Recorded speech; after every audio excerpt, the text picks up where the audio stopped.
Et à tous. Alors, dans la paracha de cette semaine, c'est le don de la Torah, c'est les 10 commandements. Et le dernier des 10 commandements, c'est l'otachmot. Tu ne convoiteras pas ce qui est à ton prochain, la maison de ton prochain, la femme de ton prochain, tout. Tu n'as pas le droit de rien de convoiter ce qui est à ton prochain. Alors, la question, elle se pose. Je dis, mais lui, il a une belle voiture. Je dis, comment est-ce que tu veux que moi, je n'ai pas la même envie d'avoir la même chose? Comment est-ce que tu veux que.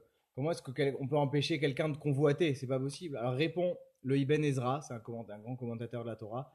Il répond la chose suivante, il dit que si quelqu'un sait j'explique un petit peu autour, mais si quelqu'un sait que ce qu'il a, c'est ce qui correspond à la personnalité qu'il a, c'est les outils qu'il a pour exprimer sa personnalité et sa mission de vie dans la vie, et ben finalement, il comprend que c'est vrai pour moi, c'est vrai pour lui, c'est vrai pour tout le monde.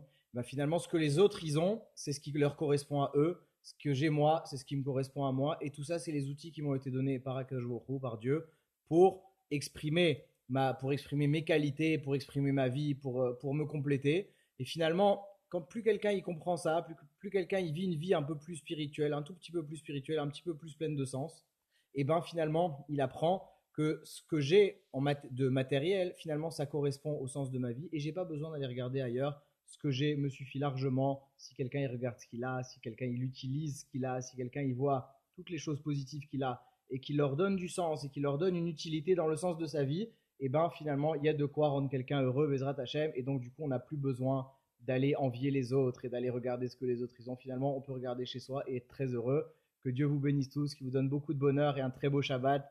Kol Tov.